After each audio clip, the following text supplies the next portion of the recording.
put a shirt on. Okay. And we're live. John doesn't have a shirt on. Hey, he's just showing off his Tour de France body, man.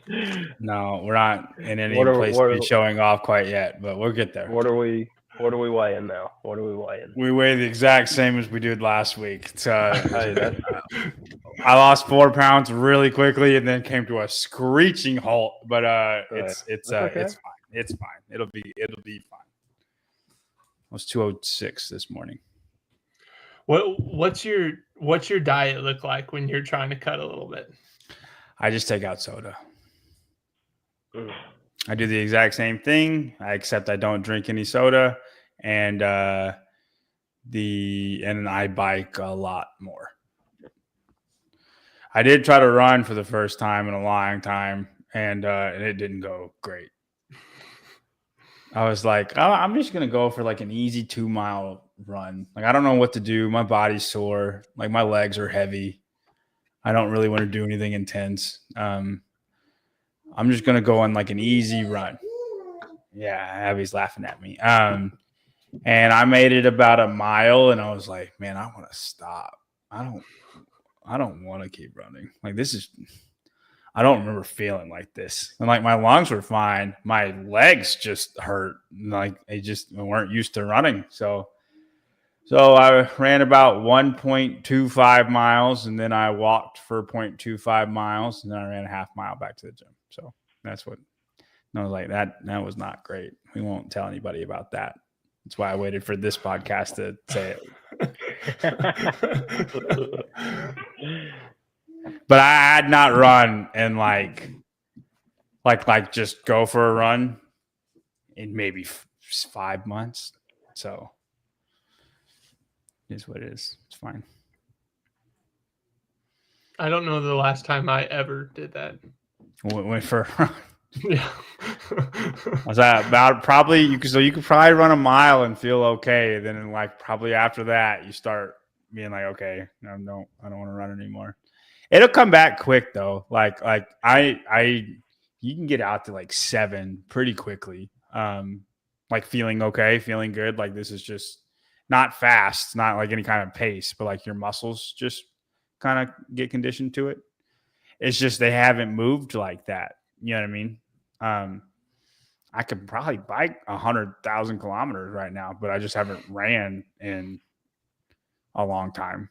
You know what I mean? I don't think you'd be any different as long as you're not trying to hold a pace. I'm willing to bet my body goes to like 0 on running like very quickly, like without keeping on doing it, you know, and it just like, be like okay, we're gonna get really bad really quick. And then it'll come back. It'll come back quick. But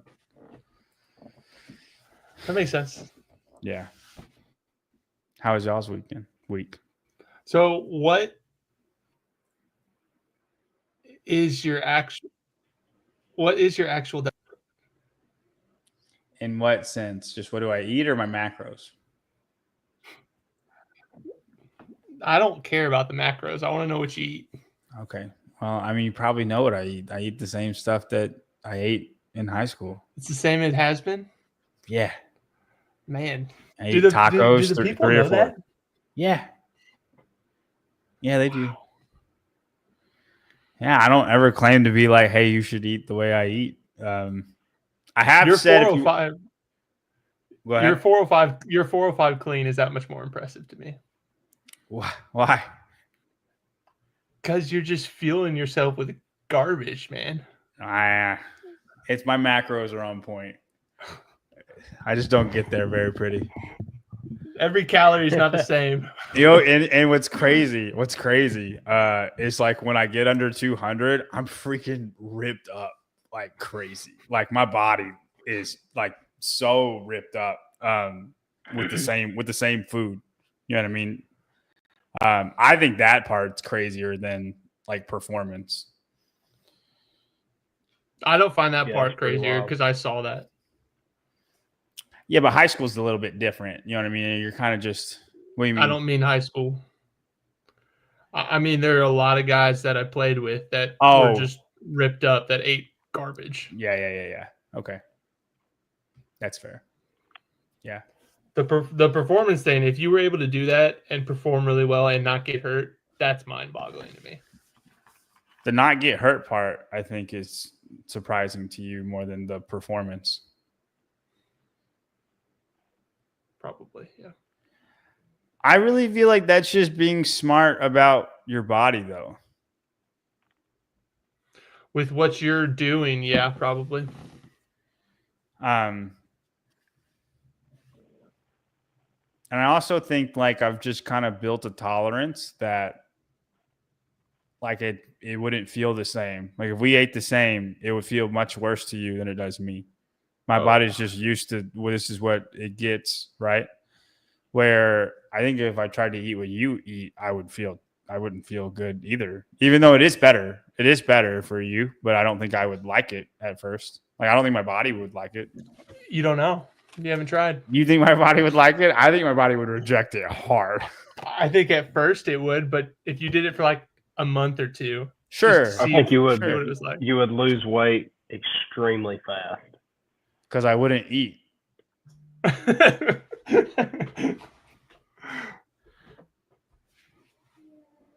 You say, hey, here's your kale smoothie. I'll be like, okay.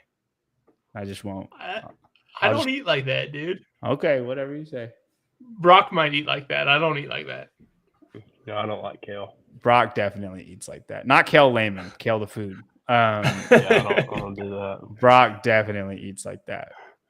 Brock goes to like Pizza Ranch just to judge people. Like you filthy, you piece of fat trash, vagrants.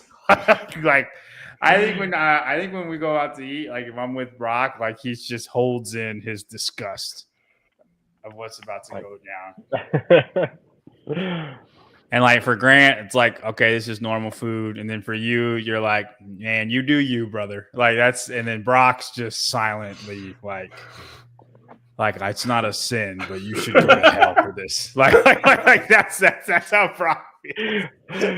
No, honestly, it's not, from me, it's not judgment, it's jealousy. Because like I know I can't eat like that. I'll gain weight too fast. So I'm jealous of people who can eat like that and look like you look. I don't think I look very good right now, but when I get under 200, it starts getting pretty good. Especially with those little grid uniforms. They're wild. They're about as revealing as they can be. I would need to order like a triple XL shorts for it to fit like normal shorts. Like I have a large in shorts, and I'm a medium in a lot of like regular shorts. Really? Yeah, like just regular athletic shorts. A medium shorts are tight. A medium is like above your knee type deal, right? And like large is not that much bigger, but like I can fit a medium. So like larges are like we're good. Like it's not even a question, right? And those are large in those shorts, and they look like a small. It is crazy.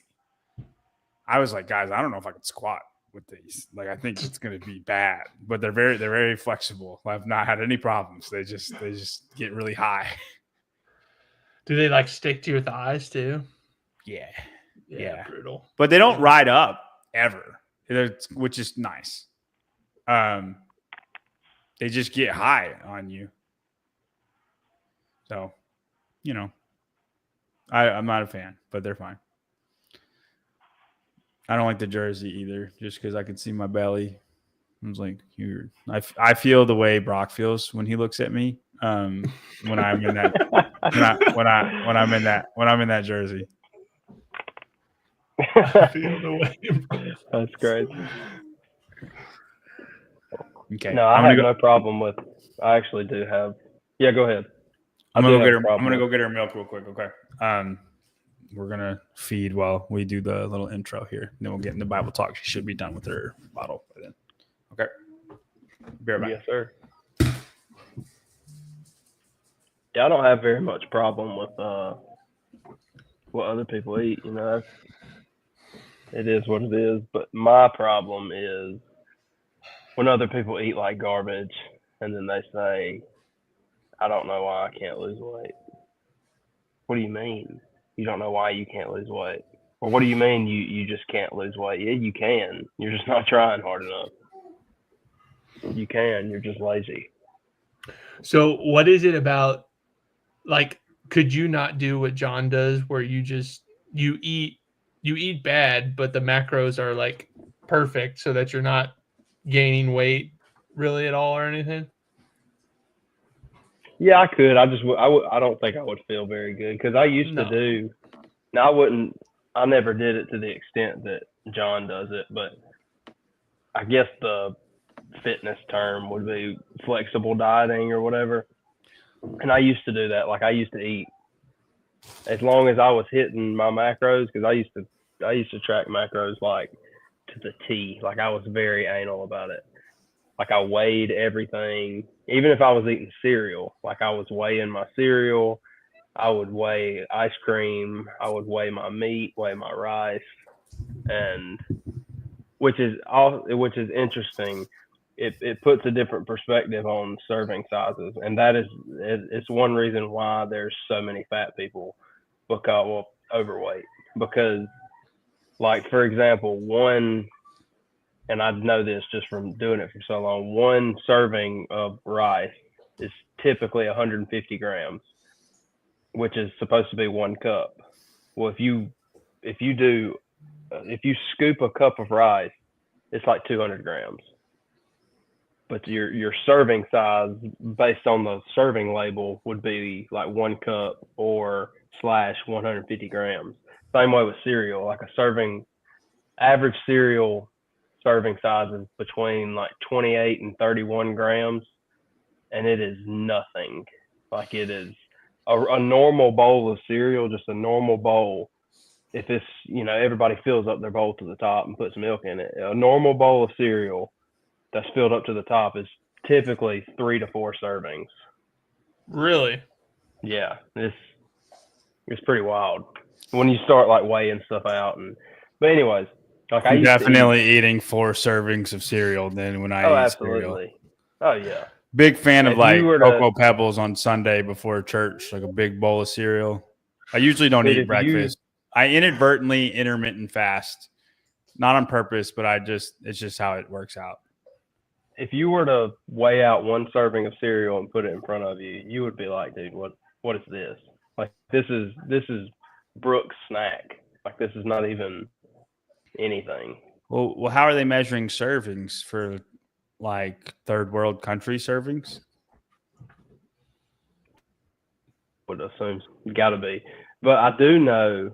Well, I don't know. I heard this from a friend that the FDA, I guess it would be the FDA or whatever approves all that stuff. It only has to be a certain percentage correct. Like it doesn't have to be like on the 100% accurate. Like I think it's like a 80% swing. Like it's got to be within 20%. That's why they say 4 out of 5 dentists approve this toothbrush as like the best toothbrush. They never say 5 out of 5. It's always 4 out of 5. Have you noticed that? There has to be some kind of rule that says you can't do 5 out of 5 because it's never 5 out of 5. Because you can't guarantee that it's 100%. 5 out of 5 dentists would imply that every dentist in the world recommends this toothbrush. That's fair. Yeah. Well, you could say 9 out of 10, which they do a lot of times. That's why the Lysol that stuff says kills 99.9% bacteria, germs, or whatever. That's a joke. I have a question for you guys. So there is a girl in my gym who is texting every person that she knows that there are these like patches that will regenerate stem cell growth. And she is clearly involved in a pyramid scam type deal. Very, very clearly. And how do I tell her you are in a pyramid scheme politely?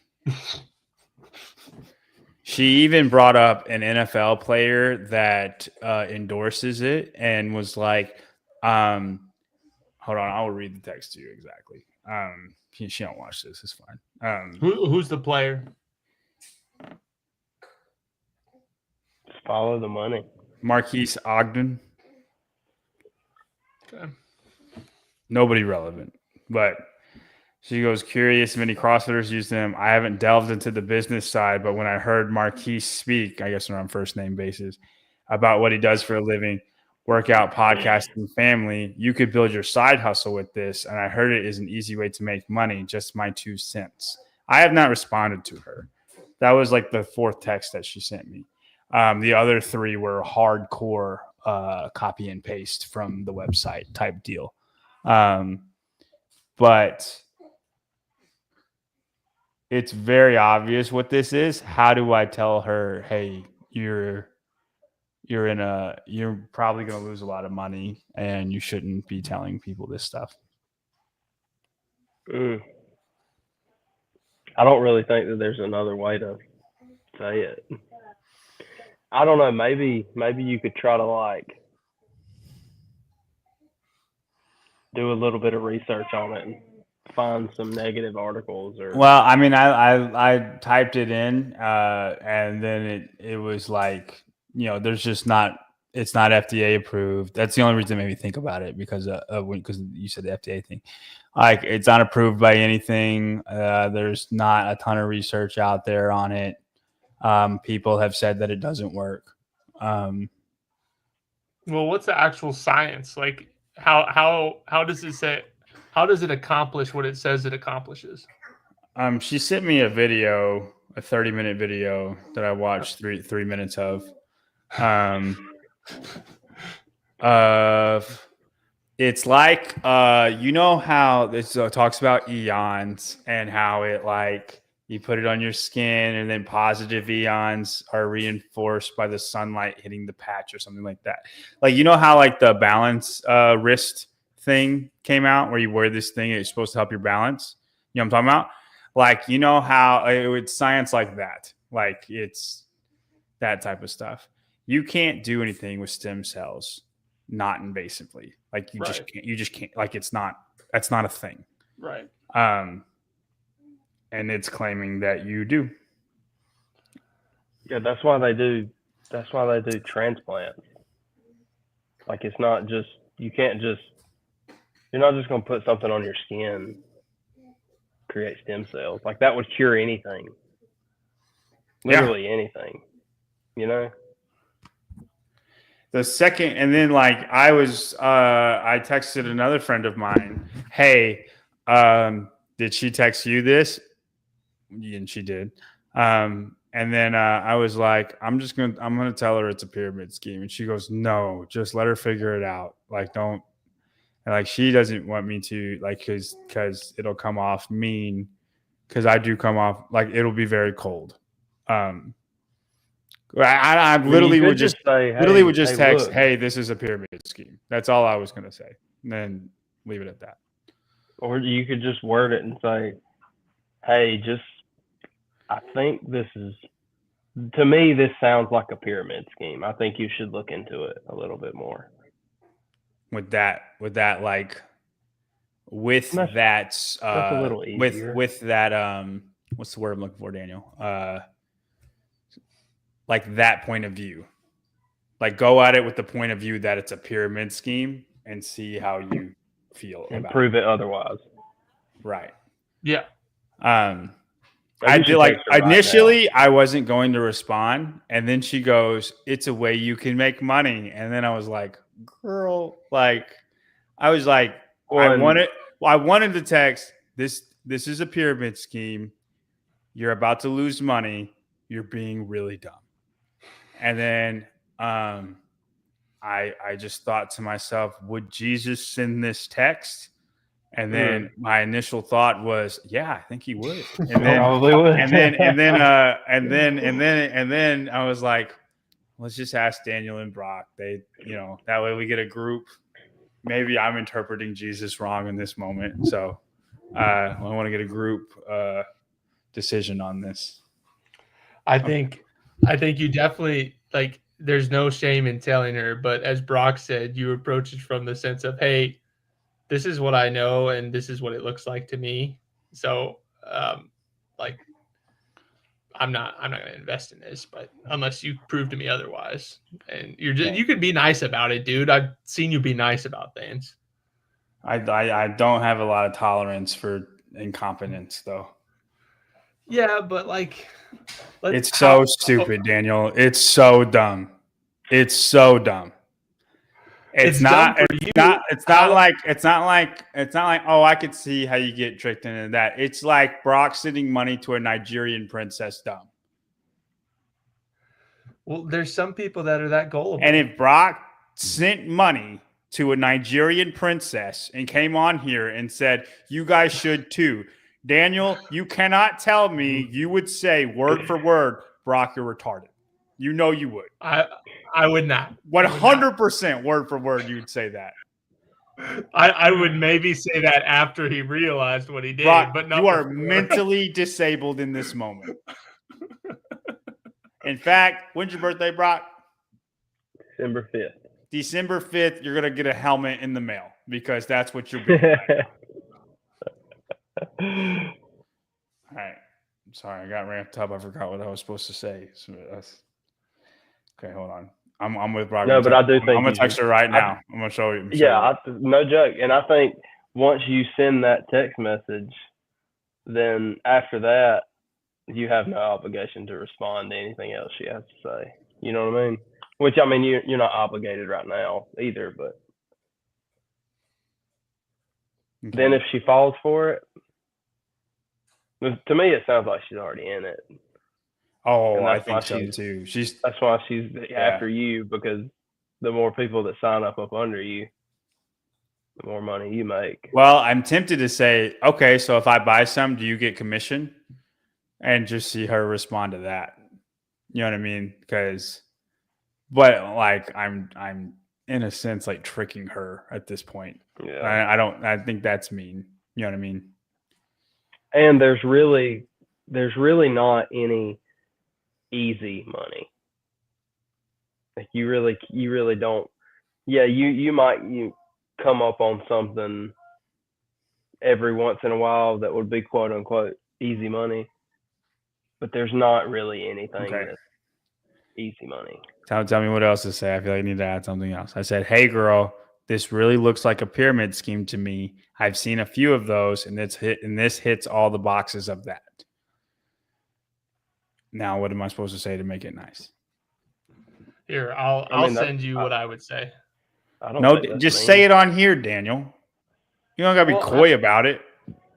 Okay, I'd say something to the effect of,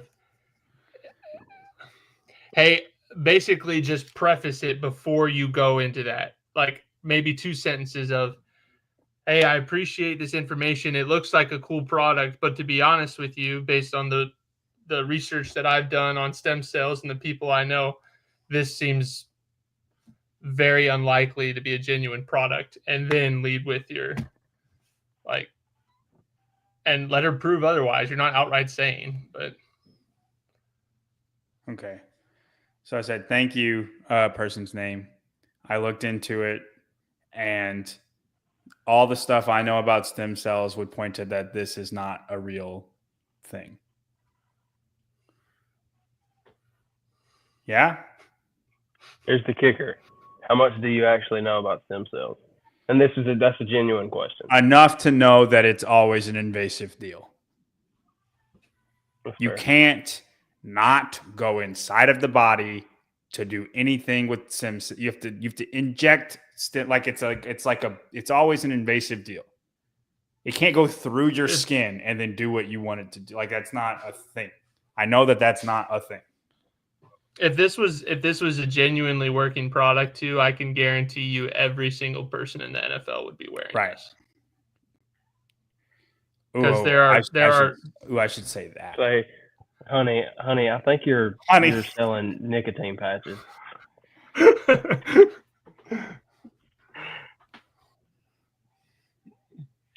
Honey, who did you vote for? Oh no.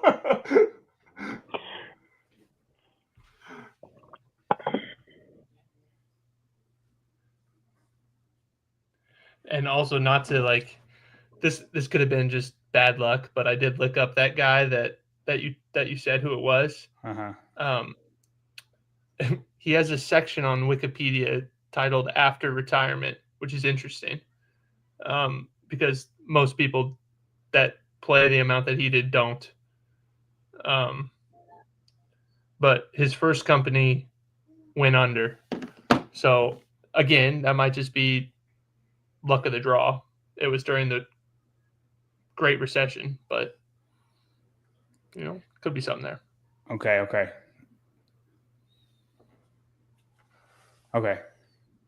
Thank you, person. I looked into it, and all the research I've seen points to this not being legit. If it actually did what it says, then literally every NFL player would use it 24/7. This really looks like a pyramid scheme to me. I've seen a few of those, and this hits all the boxes of it. The person you sent me's first several businesses went out of business. Don't say that last Okay. part. Oh, okay. Yeah. Okay. Yeah. I would just end it with you may want to look into this further.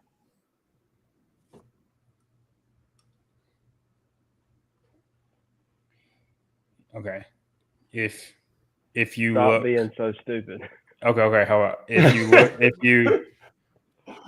into it further and it shows not to be the case, or just look into it further.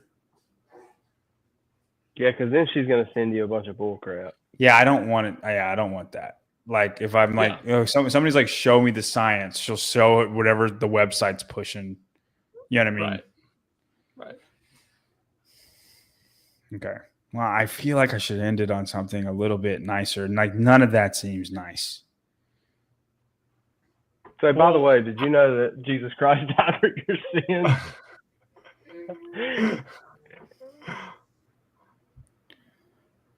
Okay. Don't send it then. Just sit on it. No, you definitely need to send it for sure.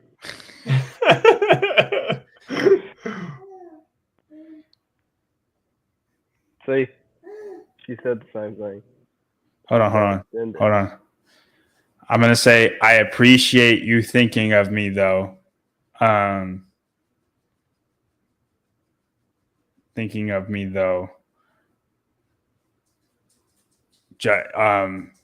It's just not something that I would be into.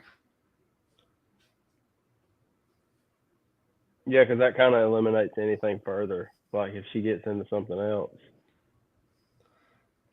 I don't know. Just send it.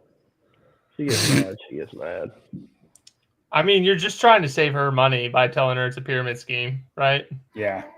So I think so too. Like it's not insulting. And even if it's not to save her money, like you're saving her. Like you don't want to be that person that nobody likes. That people, if you're in Walmart and somebody sees you, they duck behind the other aisle because they don't want you to come up and start talking to you. Destiny. I can't find any scientific data on this, and it seems kind of like a pyramid scheme. I feel like it's not for me. And for those reasons, I'm out. Good. God, you should have added that. Dude, no. That would be so funny though. Listen, if this was like one of you guys or Grant, I would 100% do that. That's hilarious. For this reason, I'm out. That's good. Hold on. Okay. I texted her friend just to I'm going to say, hey, I'm going to send this. Are you okay with it? Just to make sure it's not going to stir up any like thing. You know what I mean? Because I think they're all just going to be like, we're not going to act like it's a thing. But I think you should say it's a thing. Yeah. Because then she's going to keep bringing different things to you. Well, I wonder how much money if she's put money into it. It feels like she's put money into it, or she wouldn't be texting everybody. She said that she hadn't looked into the business side of it yet. Dude, all of these texts are like just copy and paste from something.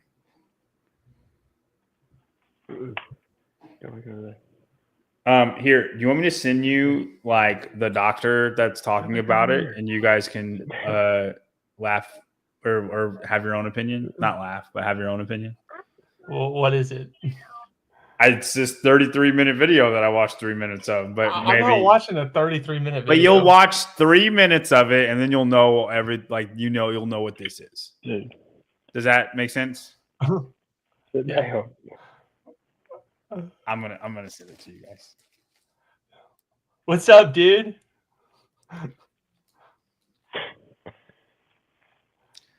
Or we could watch just it wants to be right on the now internet. and then just pick it apart and say why this is ungodly.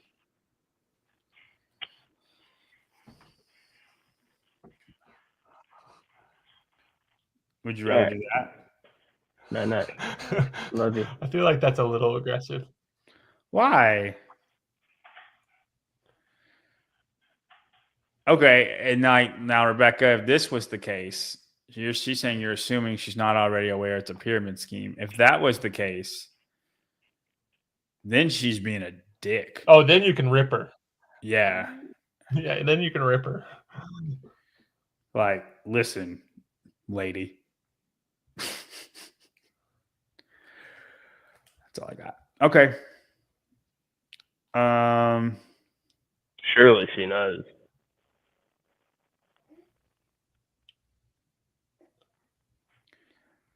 I sent it. Must go. Well, Daniel, you texted me this the second I sent it. Good grief. Man. Well, I'm sorry. I think better when I write, dude. I can't talk well. You basically said the same thing I did. This is just in your words. Yeah. Okay. I feel better about that. I literally said everything that you said. Yeah. You just dress it up a little nicer. That's all it is. I think you dressed it up a little bit nicer, but yes, I do too. Yeah. But that's not how I talk. So like this would be. There you go. Yeah. Just be you then. And I said I looked into it and all this stuff, so it's not like I didn't. Like I just saying this without even looking at it. And I did look up what it was, and it just. It's also kind of common sense. Yeah, but you don't. I don't know. You don't know what you don't know. I think. Do y'all ever just think like when you like see people do things, and you're like, God, what were you doing here? Like everybody's a blessing, right? Like everybody's got a calling, but like help me understand what the intent was here. Oh goodness, dude. The opening frame, he's got Joshua 1-9 behind his that hurts. What? The video you just sent, the guy's opening frame has a never mind. It's bad luck. That's all I'm saying. Ooh, not the best. Well, response. I hope this works out for you. She responded. Not the best response. What'd she say? She responded already? Uh-huh. Plot twist. She's watching right now. Okay. Hey, that's better than K.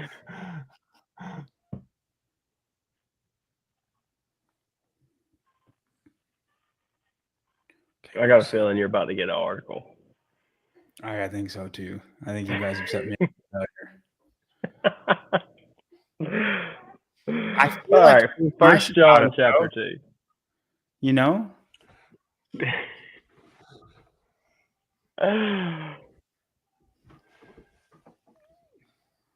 If she won't drop it after this, dude, then you can be mean.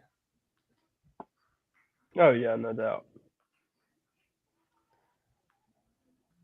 You only got 2 cheeks, right?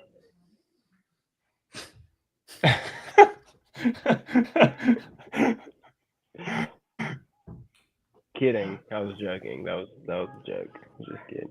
Oh man, she's still typing.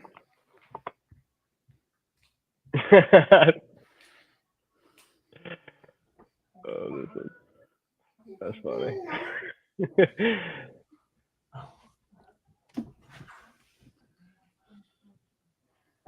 All right. Well, while you wait on her scathing response, we should probably get into the Yeah. Bible Let's get study. into Jesus, guys. Quit. What are we waiting on? Good grief.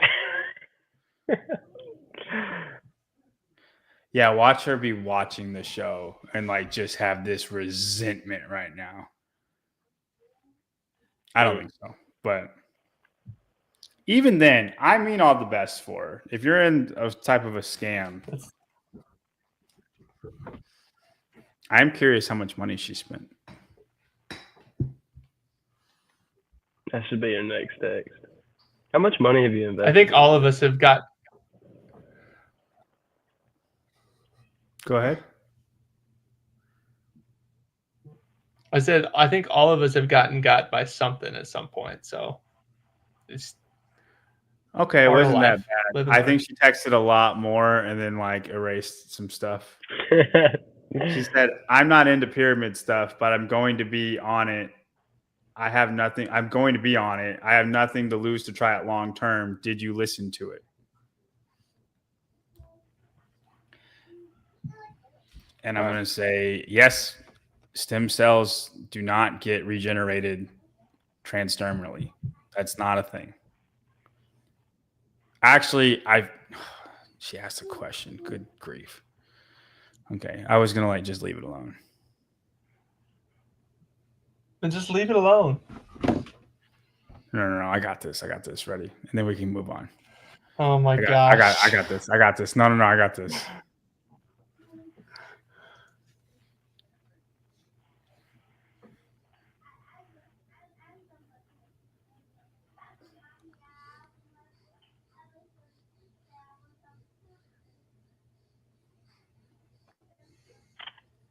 What's bad is she's a nurse. She's so okay. I said, yes, I listened to it. I just think if it did what it said, every doctor would recommend it to millions of people every day. And I'm sketched out that that's not the case.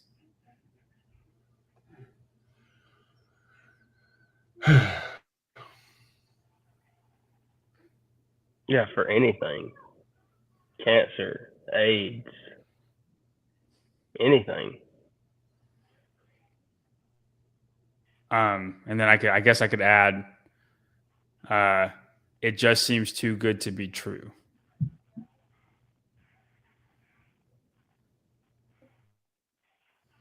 And then if she chooses to waste money on it, that's on her. Yeah. You could. You're setting yourself up for another article. How? Okay. I want to have a final response and then I want to be done with it. Okay. You guys are not helping. So I said, yes, I listened to it. I just think if it did what it said, every doctor would recommend it to millions of people every day. You think I should just leave it at that? Or do you think I should add something else? So leave it at that.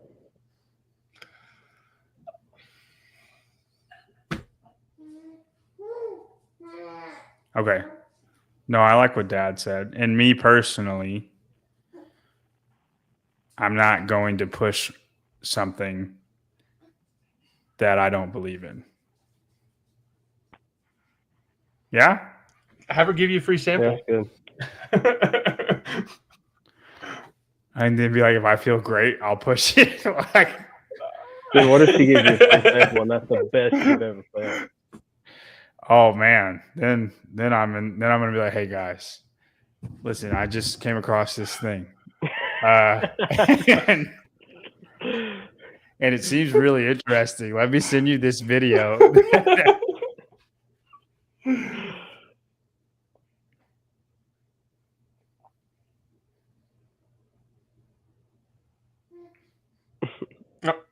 All right. All While right, he go ahead, figures this out, Go ahead. Brock, intro us, please, since we're way too far down the road now. 1 John chapter 2.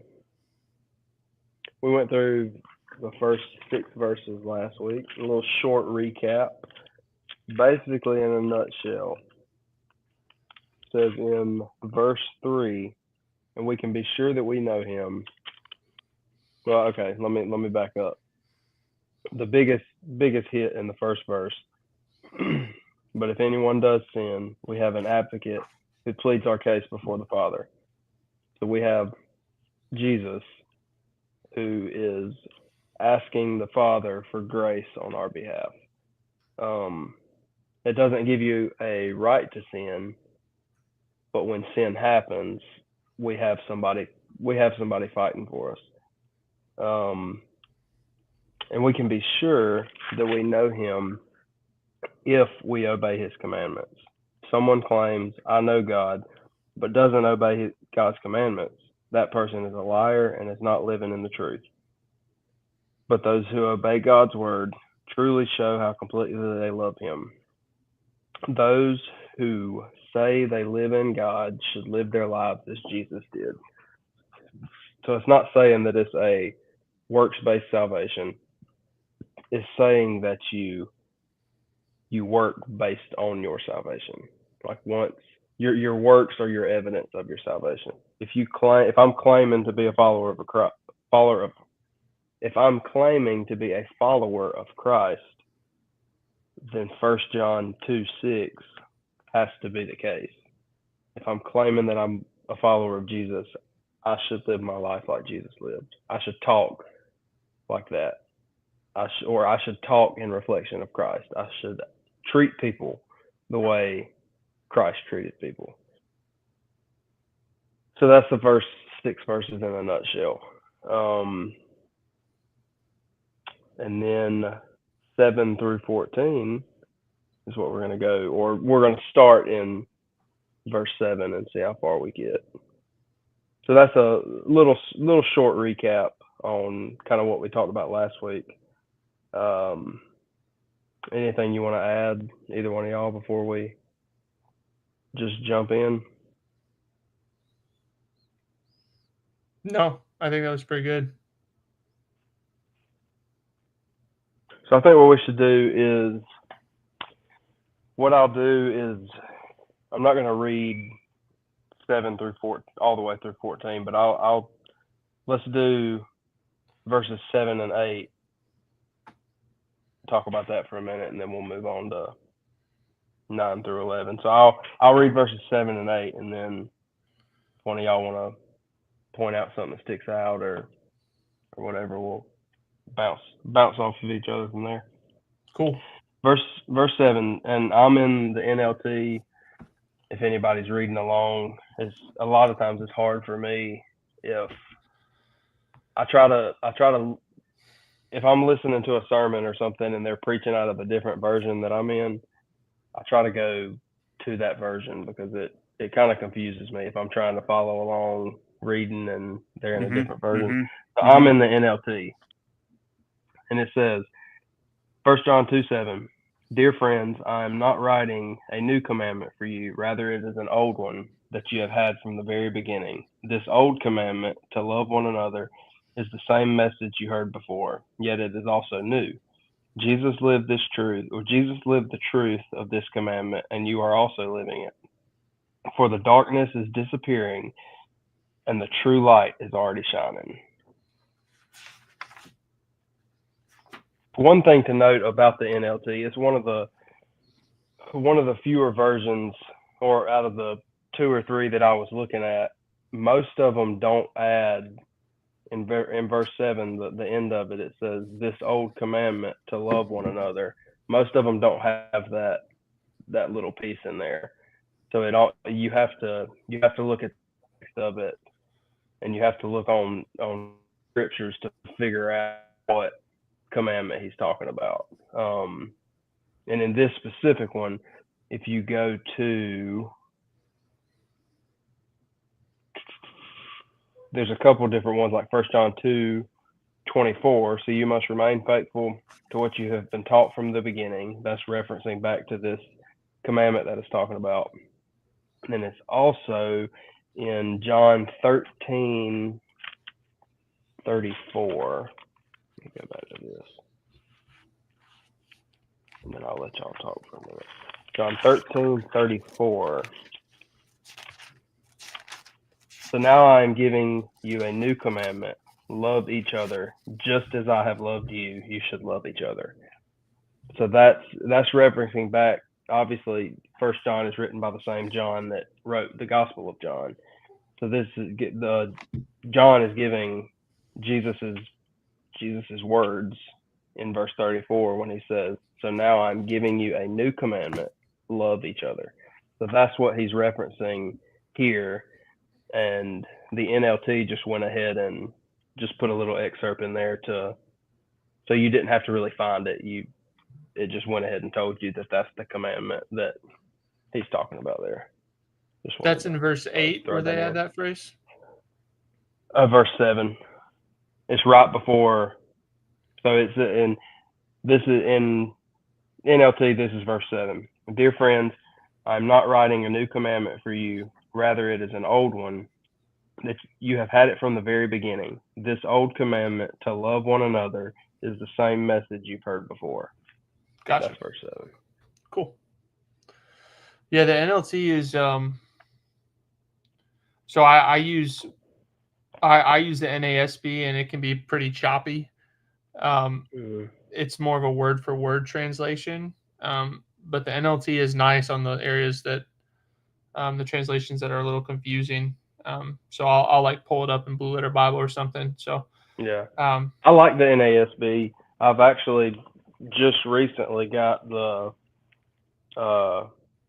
MacArthur Study Bible, the NASB, and I have that one.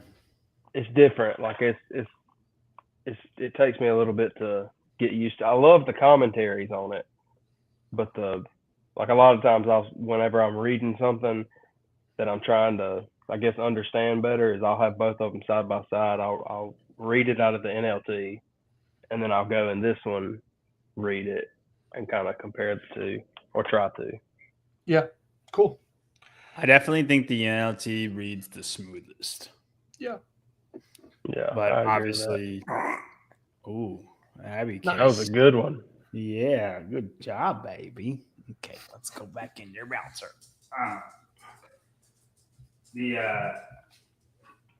But you do want to see like the translation, but the MacArthur Bible says like this is where they're getting it from. The Study Bible, like if there's any different translations, it's like this is why they went to this. This is what they're trying to say. That's cool. Just to kind of summarize 7 and 8, and then putting it in its context for me. So John does this throughout verse 2, chapter 2 especially, but it's really throughout the whole book where he basically has and I am writing these things to you blank, and then a litmus test right after it. So I think 7 and 8 are these. It says right there, it's one of those I am writing to you because, and then 9 through 11 are the litmus tests for that. So exactly what you said, Brock. I was going back and forth because it's a little hard to like, why did he use this wording? On the other hand, I am writing a new commandment, when he just said it's not a new, but an old. And so I kind of was trying to look and do a little more research, and clearly the old commandment he's referencing is the one that Jesus referenced, right? It's love your neighbor as yourself. That's all the way back in John's favorite book, Leviticus. where that commandment's given. It's also given in Deuteronomy. My favorite book. That's just from a while back when you got on your Leviticus train that you hated it so much. So Oh, okay. yeah. I was like, I think that's Grant's favorite book. Yeah. So Q Grant in the comments. Q Grant, drop in the comments. So clearly that's the commandment that's been from the beginning. So why does he also say I'm writing a new one? And so that new can be like uncommon, novel, or unprecedented based on like kind of the word study I was looking at.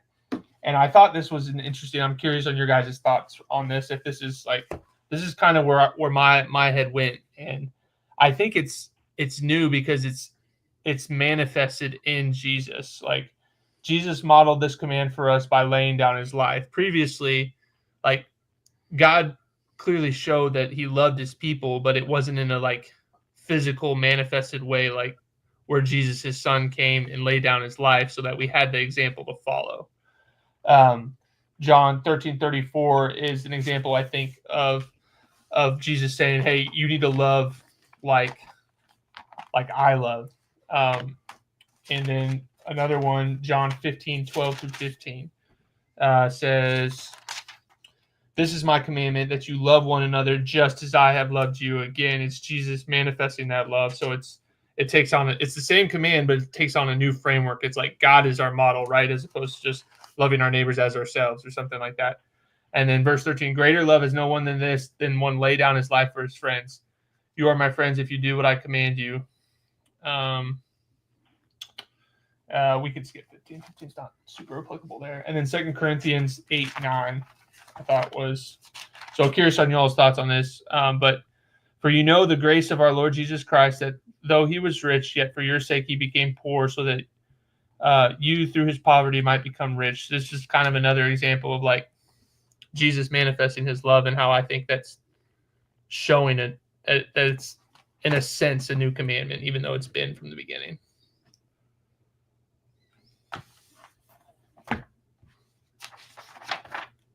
Well, this would be written after Jesus had died, resurrected, and in heaven, right? Right. So in John 15:13, when he said, or 15:12, when he said, this is my commandment, love each other in the same way that I have loved you. 13, there is no greater love than to lay down one's life for one's friends. So John's looking back at this, and he's using that as his example of, in verse 7, talking about the new commandment to love one another. That's what he's talking about, is there's no greater love than to lay down one's life for one's friends. And that was Jesus speaking in the Gospel of John. And in the very next verse, you are my friends if you do what I command. So there's no greater love than to lay one down for one's friends. Well, then he's saying, you are my friends if you do what I said. So I laid my life down for you so that you could choose me. You know what I'm saying? So like, we're his friends if we obey his commandments. Therefore, we should love people, or love enough to lay down our life for said friends. Does that make sense?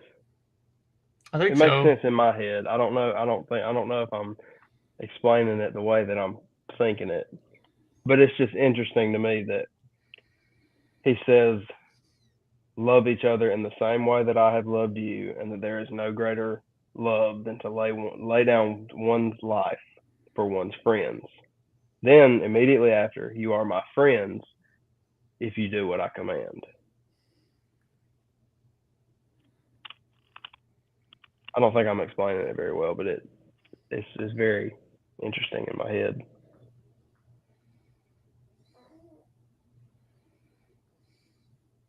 No, that makes sense. I was just caught off guard a little bit by his language initially, because it seems like a direct contradiction between verse 7 and verse 8. So I was trying to kind of like, he says in verse 7, I'm not writing you a new commandment, but an old one. And then on verse 8, on the other hand, I am writing you a new commandment.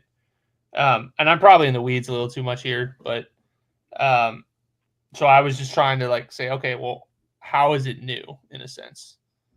Well, would that be the what would Jesus dying for his friends? Would that be the way it's becoming new? Because before he died, it was just to love your neighbor as yourself. Well, Jesus is coming and Jesus is saying, yeah, love your neighbor as yourself, but love your neighbor enough to put yourself on the line. Love your neighbor enough to die to yourself or die. So it almost like one-ups the love your neighbor as yourself. I think, yeah, I think that's what I was trying to get at. It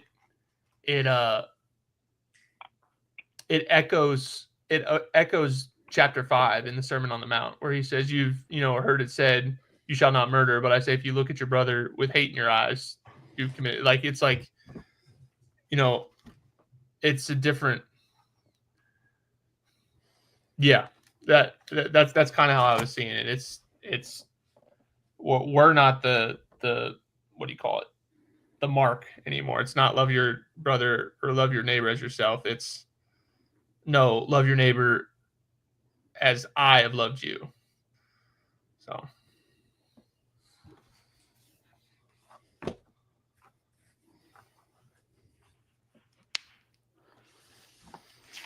I think too, and I wrote this down because of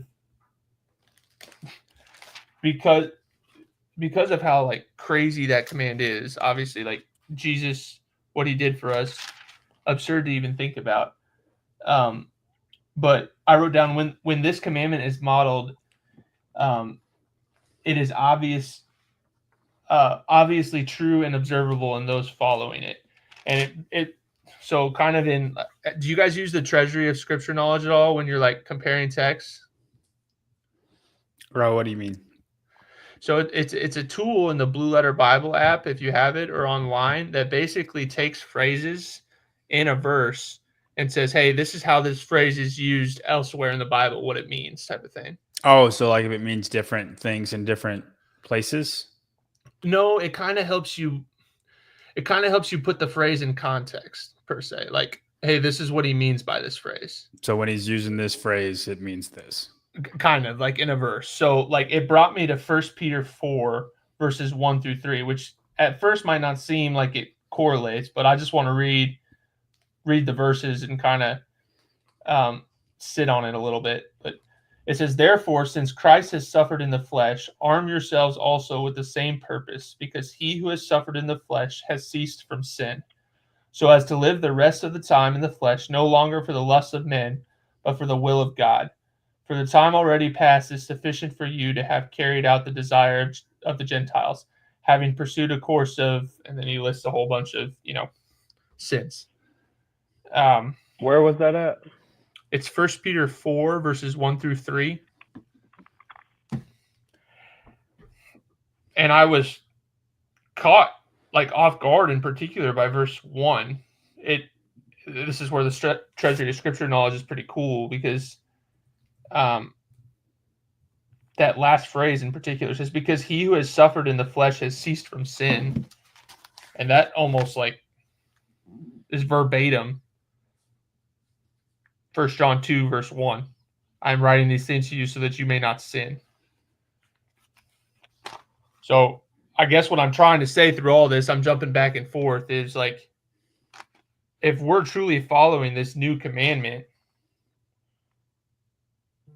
right, then it's just another way of saying this new commandment is to die to self, become more like Christ, and as a result, your life looks drastically different and you like stop sinning. Maybe not entirely, obviously, like we're still falling on this world, but the physical suffering is interesting. Yeah, that's what I thought too.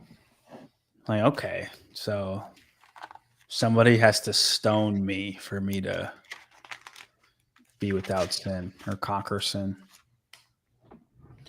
Because did Jesus not conquer sin for us? Like, it's No, he did. it's No, just the wording on it's very interesting. It is. It makes me think of James when James goes, James 1, consider it all joy when you encounter various trials. I know I've quoted that passage a million times, but the last part of it, verse 3 and 4, knowing that the testing of your faith produces endurance, and let endurance have its perfect result, so that you may be perfect and complete, lacking in nothing. It's almost like the suffering, perfects us so that we can love in a way that Jesus loves, if we've been saved by him.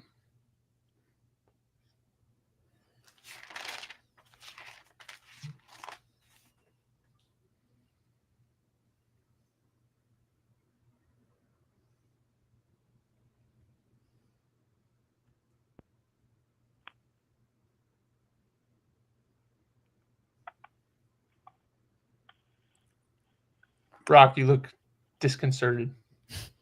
No, I was looking through I'll figure it out later, but I was looking through the Blue Letter Bible app and I couldn't figure out how to get to what you were talking about. So, I think, go ahead, Brock. Sorry.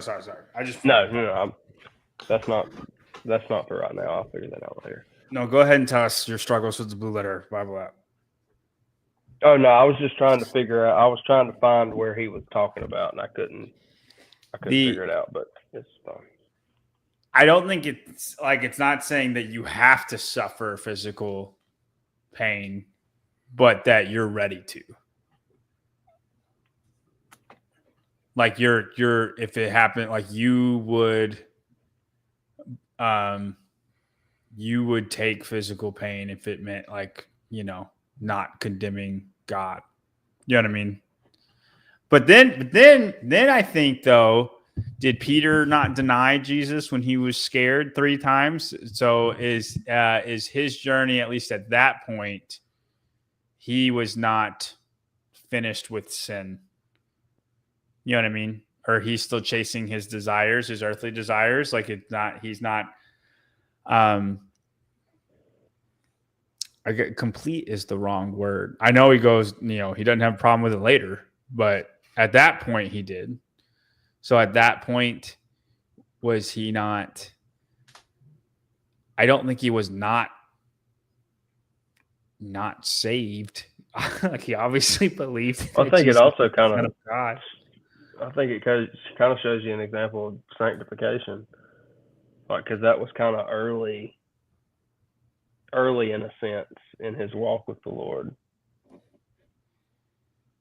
When later on, when he gets martyred, because you also got to think there had to have been a little bit of doubt in their head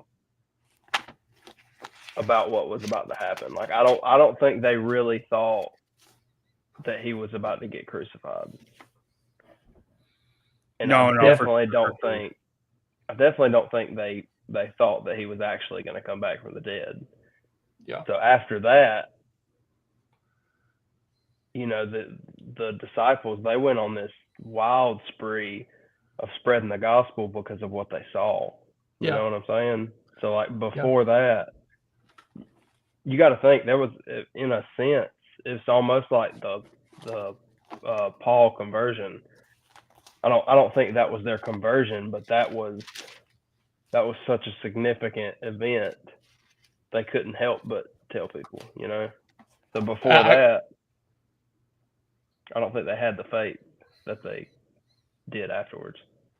Yeah, I'm not saying they're not saved, but I think that parlays perfectly into the next point I had. Like, how is this possible for us to, one, be willing to suffer, but also love like Jesus loved? And 2 verses I came to were John 12:46, where it says, I have come as light into the world so that everyone who believes in me will not remain in darkness. you said Paul's conversion, so that's fascinating to think about too. And then Isaiah 9:2, the people who walk in darkness will see a great light. This is a passage, by the way, on the Messiah.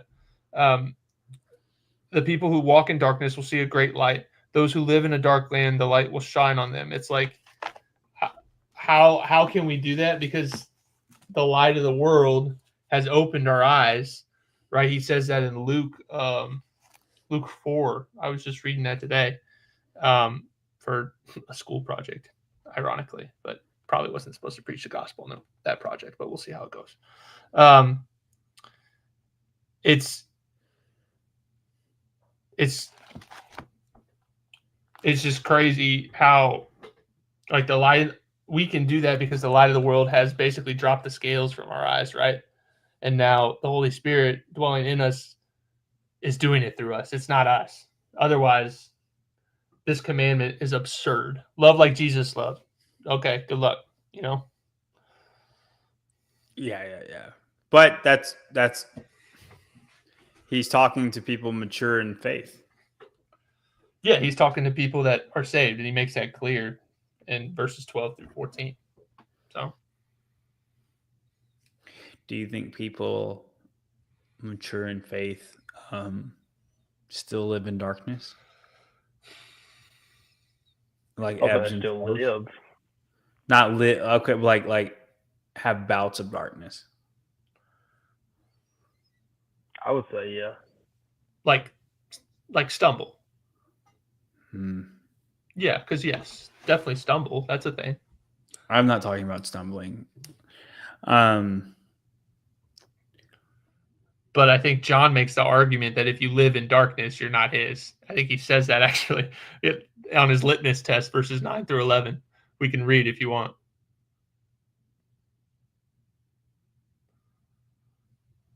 Did he freeze? Yeah, he froze. That's a bummer. He had a good point there. We were building on it.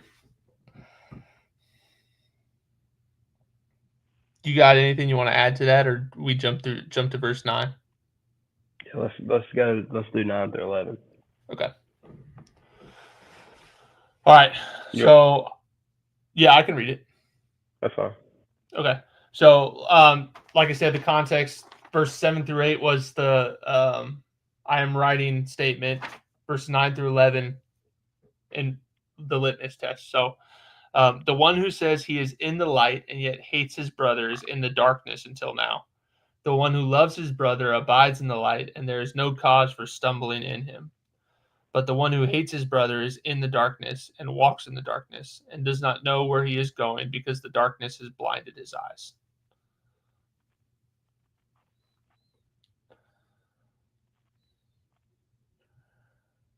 So, verse 9, I'll give my initial thoughts, and then Brock, chime in whenever you see fit. If Jesus is the light of the world, talked about in John 8:12, referenced in verse 9 of 1 John 2:9, and we are to model him, then it is impossible for us to hate our brothers. Pretty simple, right? Matthew 5, we talked about this passage earlier, but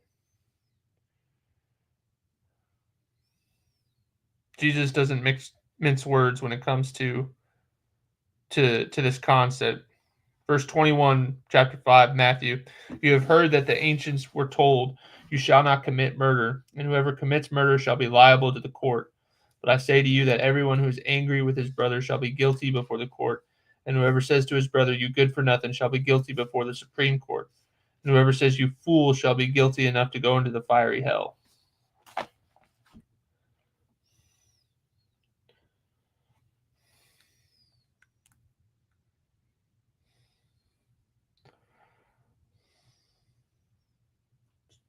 So, as we talked about last week, those who are in the light, the love of God is in them. They love others. Same, just like it said in verse 8, the new commandment. Verse 7 was an old commandment, but it's manifested through Jesus. So, I mean, I don't know what else to say about that. It seems fairly black and white, verse 9. Yeah, I agree. I think I get this. I guess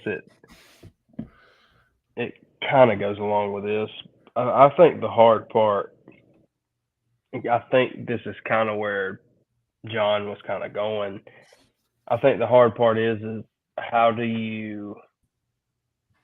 There he is. My power went out. Oh. I went into darkness.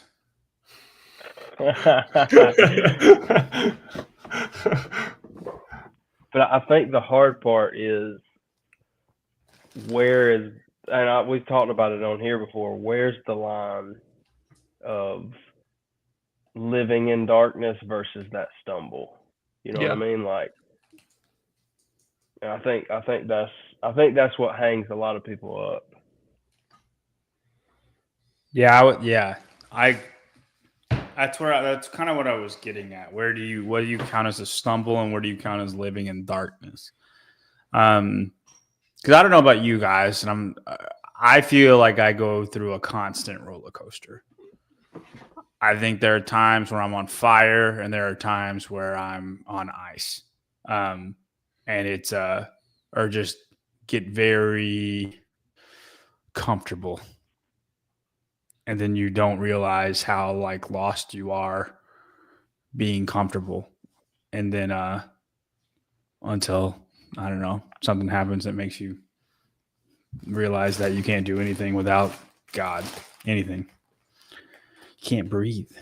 So like that's kind of what I was getting at before. Like where is that line? I don't have an answer for you there, man. I think that's between you and God. Then do you think that answer is different for everybody? Well, I mean, I guess. I mean, God knows the heart, right? So he's the judge, jury, and executioner when it comes to that. I don't know the heart. I see the fruit. We've had this conversation a lot, but I think for those of us that are seeking Christ, as the question should never be, oh, what if I'm doing this? Like it should be, no, what in my life needs to change because I know Jesus. It's like it's not how close to the line can I get. It's how can I run after Jesus so that I'm following what he's doing as opposed to trying to, oh, I can do this but I can't do this type of thing. You know what I'm saying? Mm-hmm. Yeah. No, and I'm not trying to get at that at all. I'm not trying. That's not where I'm trying to like, oh, I can get away with this. That's not what I'm saying. I don't know. It's just something like, it's just something that I think about sometimes. But I think like if you're truly saved and Jesus is in you, and you have a heart that's after him, whether sometimes that's a stagnant heart or not.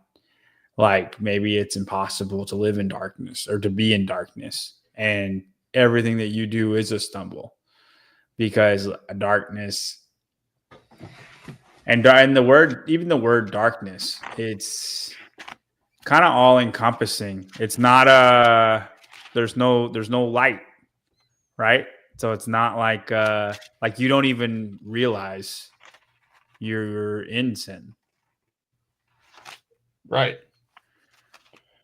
Like when I think of living in darkness, that's kind of what I think of. Like you're living in sin and you don't even know it. That's kind of or you're loving the darkness. Or you don't care. Yeah, exactly.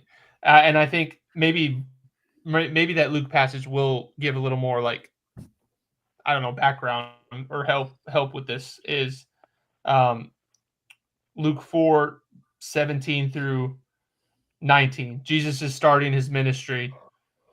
Let's start with 16, just for a little context. And he came to Nazareth, that's Jesus, where he had been brought up, and as was his custom, he entered the synagogue on the Sabbath and stood up to read. And the book of the prophet Isaiah was handed to him. And he opened the book and found the place where it was written, "The Spirit of the Lord is upon me, because he anointed me to preach the gospel to the poor. He has sent me to proclaim release to the captives and recovery of sight to the blind, to set free those who are oppressed, to proclaim the favorable year of the Lord." And then he basically says, verse 21, "Today the scripture has been fulfilled in your hearing." So the way I'm picturing darkness is like, dude, you're a captive. Like, you're in prison, you can't escape type of thing. Or you're blind and there's no chance you have sight. And then you're given it or you're released. It's like, you can't not unsee that. You know what I'm saying? I mean, Paul is probably the best analogy for that, because he was just changed completely as a person. Yeah.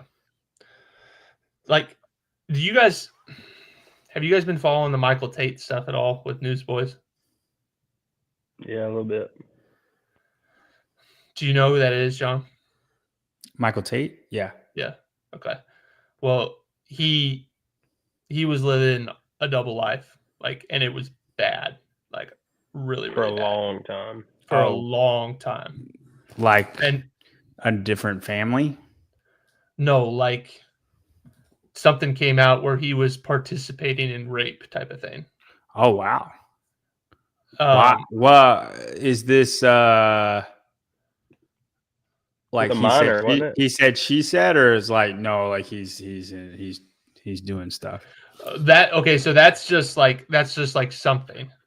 There's a whole bunch of other stuff, there's gay stuff in there. There's a lot of stuff. He's lead singer, right? He was. Oh well, yeah. Right. Okay. Well, it's been corroborated. That's sad. I did not know that. That's but sad.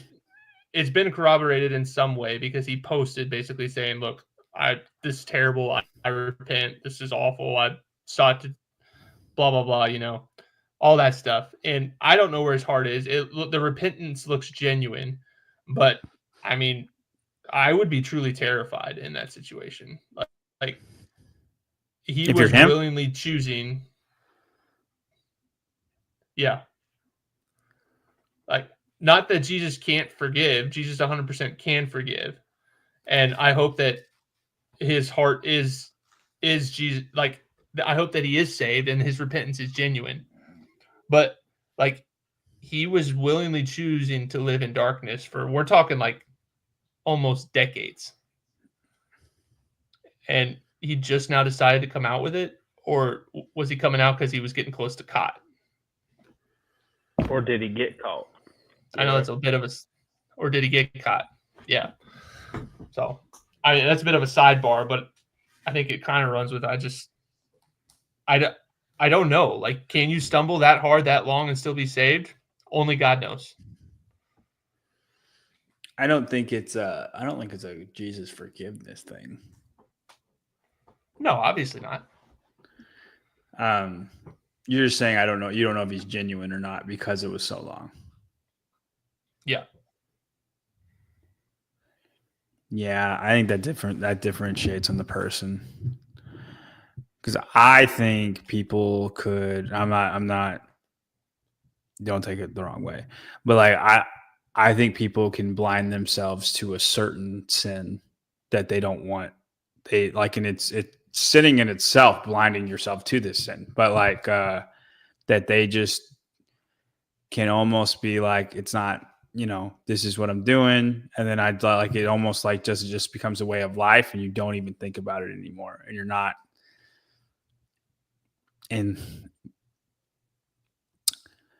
But then I think he's not really saved, because then you would be convicted. It would convict you. And maybe it did. Well, if you jump ahead a little bit, and we'll get to this next week. 1 John 2:15. Do not love this world nor the things it offers you, for when you love the world, you do not have the love of the Father in you. For the world offers a craving for physical pleasure, a craving for everything we see, and pride in our achievements and possessions. These are not from the Father, but are from the world. I would say that he was basing his choices off of a craving for physical pleasure, and then continuing. How long was David with Continuing to do that. Bathsheba? Ooh, that's a good question. Before Nathan dropped the hammer on him. I don't know. But like, how long was that? Because That's a very good example. I guarantee it took a while to figure out where Uriah was and where to send him and all this stuff. And he was. I would think months. You know what I'm saying? So, yeah. I mean, I wouldn't be surprised if it's a year. You know what I mean? Well, wouldn't it have had to been months because she got pregnant and he died before the baby, right? Yeah, that's the only reason he sent them, because she was pregnant. Right. So, of course, because you don't know how long it was before that. It wasn't immediate. Right. That's a good point. And I'm just like, if David is, after God's own heart, and he's said that, like it said multiple times, and like, David was, him and God were all right. They were pretty close, I'm just willing to bet David was closer to God than Michael Tate was. And so, like, if he's stumbling for a year, you know what I mean? It's not like, you see what I'm saying? I don't know. It shows how imperfect we are. I don't even know what I'm trying to say. It just shows how imperfect we are. I see what you're saying, dude. I think we're getting in the weeds a little bit, and I think you're trying to do a bit of a like comparison game, which is always a little dangerous. But I get what you're saying. At the end of the day, God knows the heart.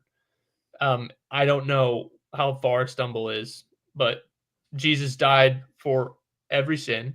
So the thief on the cross is in heaven, right? So I'm pretty sure he lived a really bad life, or at least bad enough to get executed for a legitimate reason. He didn't even get a chance to stumble. He never stumbled. If anything, he had the best track record of once you become saved. See, you know what's crazy? 100%. Like, who's with them? He's above Mother Teresa. He's above Paul.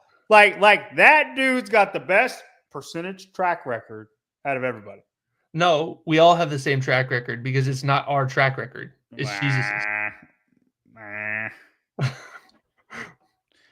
If it was our track record, we'd all be in hell. If we have a sin tally, oh my gosh, he's the most sinless one upon you trying to go Catholic or Mormon on me? Upon being saved. No, it's just an interesting statistic. He's at the top of the mountain. Yeah, of like once you become saved, yeah, what is your track record after that, right? And he's got the best one. That's all I'm saying. I would be low on it, Daniel. There's a lot of people above me. Thank God for grace. We'll just leave right. That. Yeah, absolutely. I wonder, like, what his mansion looks like. Oh my God! Like does I just want to know what goes into that?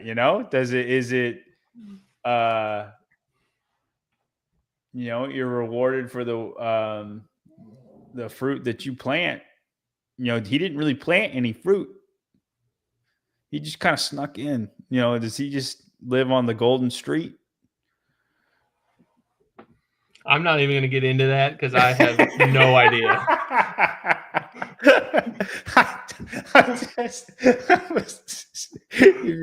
ever want to make Daniel feel awkward? Tell him to have like a hard opinion on something that's impossible, and like just be like, no, I need it. What do you think? Tell me. It's Pretty much. No, I'm not being Catholic or Mormon. Good. You had me worried. No, I wear different underwear. Mormons have lucky underwear. They like wear it 7 times. I don't know. Is that a Mormon or is that a general thing? It's a Mormon thing. Really? I don't know. I don't know. I mean, I can look it up, the Mormon underwear thing, but it's a thing that they got. Mormon underwear. Oh my gosh.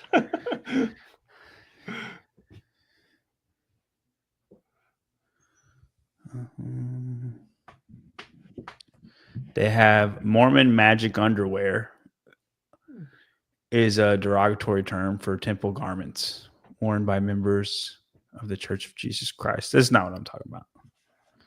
Your dad says power undergarment? No, okay. The only reason I even have this in my head is because he told me one time a long time ago, because he had a friend that worked with him that was Mormon, and they had a conversation about this, and then he said it randomly, and that's where that got pulled from. So you're basing it on one person? It's a thing. It's definitely a thing. Okay. I'm saying I don't know anything about it, but I know it's a thing. That is not incorrect. Okay.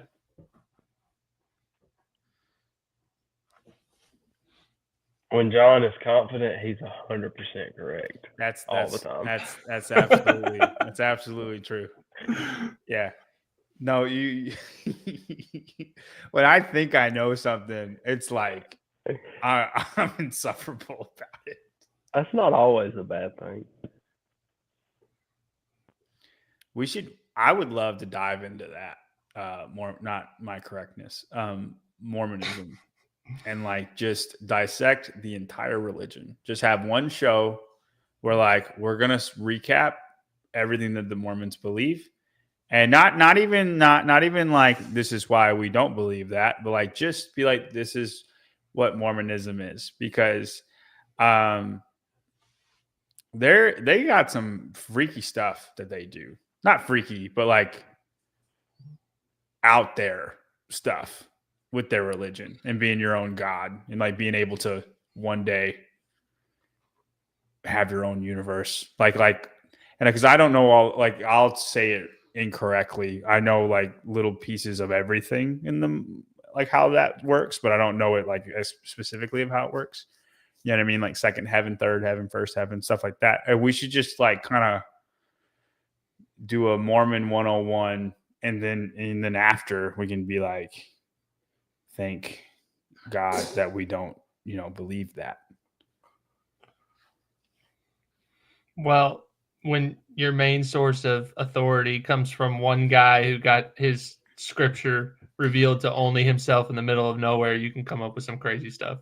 But he did have magical glasses, and he also had a magical life wave patch that regenerated his stem cells, and that's why he was like he lived forever, right? And that's what's in their Bible.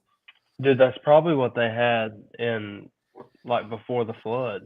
That's probably why they lived so long. The life wave patches. Life wave patches. There you go. Yeah. I think so. I really like 9. They're not even Nephilim. They just had the life wave patches. I really hope she's not watching this show right now. She's texted. We've texted back and forth a lot. Like everything happened that I didn't want to happen, but she's not mad. She's just trying to sell me on it, and I'm like trying not to be like this is. You might just have to drop the hammer. Hammer down. Brock. It hurt her feelings. I so badly wish she was like 250 pounds, and I'd be like, "Here she is, Brock. Go get her. Like, just let you text she was just sending my name. let you text her. Dude, I don't hate fat people. I just think they're lazy. You just hate what they look like. I don't think Daniel gets that reference. I don't. I probably would if you explained it, but I don't. He sent it to me. The garment strengthens the wearer to resist temptation. Oh, it's like a chastity type belt thing. I don't. It doesn't look like a chastity belt. It's a whole little thing. Interesting. Although, I don't know. Looks Amish. Well, we're an hour and a half in, and Yeah. we're not getting to the end of verse 11. So I think stopping here is probably good. I agree. I'm good. Yeah, my voice just cracked. Brock needs to go to bed. I agree. Do you want to do the Mormon thing after the chapter? I'm cool with it. I mean, Daniel doesn't try. want to. Just Do you a little know second. everything about Mormonism?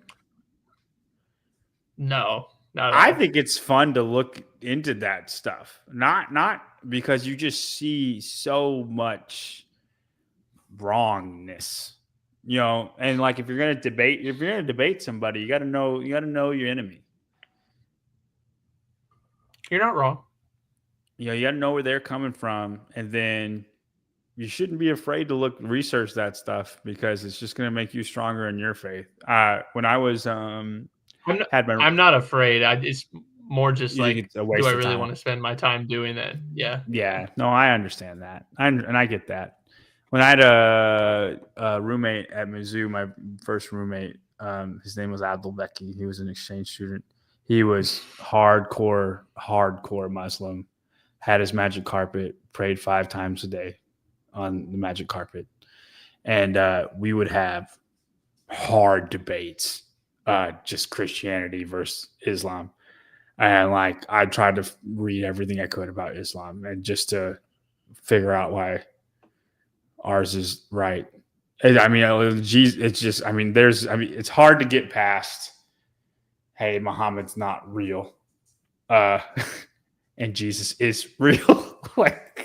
But it's hard to get past that. But I did get him on like on heaven though. I don't think it changed any part of his views, but that was a very big sticking point on like, maybe this has something to it that you don't see. What was enlightenment? So like for Islam, Jesus was a prophet. That's all he was. He was just a prophet. Right. Not that he fulfilled the prophecies. He's just another prophet.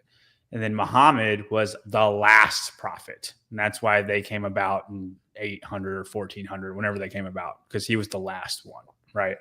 And he had, some magical visions and rides and transportations that he did. But the Joseph Smith of the Middle East. Yeah. But took off way more. Yeah. But so I was like, so how do you get to heaven? Because I was like, just how do you get to heaven?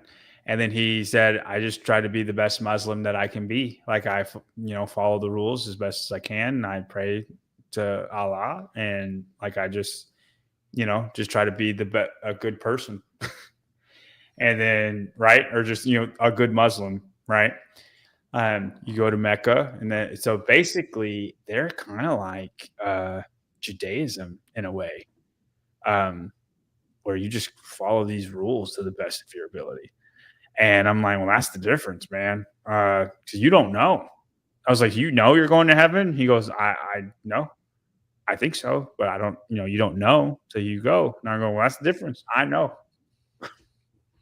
If you wanted to get real politically incorrect, you could have just said, well, unless you plan on blowing yourself up, you probably aren't going to heaven. No, I'm not going to be mean like that. I'm glad you said that because it was on the tip of my tongue. I'm not going to be mean like that. He's not even from Middle East. So, hold on. Time out. If he was from like Afghanistan or Iraq or Iran or something, way better. He's from Algeria, so it doesn't hit as hard. I'm just saying he's from Africa. He's not from the Middle East. It's not like the same. When you said They're still doing genocides in Africa. I'm not gonna say it. Not Algeria, dude. Algeria's doing all right. They're fine. It's funny. There's one desert. I forget the name of the desert, but from between Nigeria and Algeria, and everybody in Algeria is light skinned. They look Middle Eastern. And then across this desert, something happens, and then they're all the blackest you can be, like Hakeem Olajuwon, right? Like it's so dark, and it's literally like a 50-mile desert between the two. It's not like in complete different colors. I don't know how that came to be, but it is kind of funny because they're all like their own people, you know, like they're different people, but it's like 50-mile desert separates. But okay, is it kind of third worldish over there? Nigeria is very I don't know about first world, but they're very regular. Like you could go to Nigeria and you'd be like, oh, this is East St. Louis. Like, you know what I mean? Like it's fine, right? Probably without as much crime, but you know what I mean? Like it would be like a rundown place in America. Does that make sense? Better than India. Not as rundown as like India. Nigeria is they're doing great. And that's where like 80% of the people in Africa live is Nigeria. It's something crazy. You're just pulling these statistics out of your butt. No. A lot of people are from Nigeria. 80% of Africa lives in Nigeria. All right. Africa is let's do the population. No, a lot of them live in Nigeria. No, it's like it's the most populated country in Africa by a lot. Is that better? I mean, I think you're still. No, I'm 100% right about that one. Algeria is not as much. They're more third world. Approximately 15.4% of Africa's population. That's crazy, dude. That's so many people. Hey, you were almost right on the flip side. Okay, look. Nigeria has 237 million people. Ethiopia has 135 million people. They have almost twice as much people in the second most populated country. There's a lot. Okay, I get 80%. I understand it's not 80%, but I'm saying a lot of them, the ones that come over here. I don't know if you could look that up. Africans that eventually moved to America, 80% of them are from Nigeria. Oh my gosh. I bet you this percentage is closer. How You'll much find is some that? Statistic to affirm what you're saying. Listen, guys, Life Wave is the way. Daniel, you'll never hurt again. You'll never hurt again. It's going to be 80% of the people from Africa that are Muslim are from Nigeria. What do you got, Brock? You looking it up? Well, there's not a recent study, but in time, Nigeria accounted for 19% of Black African immigrants to the United States. That's not Africa, though. That's just immigrants. I'm just Africa. Immigrants, there's Black people everywhere. That's not fair. You were asking people that came to America. Yeah, from Africa. I'm saying there's Black people in the Dominican Republic. There's Black people in Haiti. There's Black people like in a whole bunch of different countries. Yeah, but it says Nigeria accounted for 19% of Black African immigrants. Oh, African. Okay, I didn't hear that. See, it was closer to 80 than 15%. It was not close. Yeah. It was a whole 4% closer. Well, you got to think in what's that? 16 years, surely it jumped 61%. Brock, don't try to save me. Of course. I appreciate that, Brock. It's okay. It's okay. It had to have jumped that much. I have misspoken. Nigeria is the most populated country in Africa. We already did this, Brock. You don't even have to look it up. That one's right. Oh, your dad's comment on the dude, all the Mormons I've met have been really nice, but unfortunately niceness doesn't get you to heaven. Really nice people. Yeah. No, I haven't met a mean Mormon either. No. I mean, they make their people go on 2-year missions and get rejected 24/7. So I think you have to build up a little bit of niceness when you just get rejected a ton. Well, if you're working your way to heaven, then yeah, you're gonna at least put on a facade to look nice all the time. Yeah, fake it till you make it. Yeah. To your own heaven with your own universe. Yeah. That you run. I don't know how that works, but all right. Brock needs to go to bed. All right. Sounds good. Bye, guys. We'll do it again next week. Hey, did you want to see the Blue Letter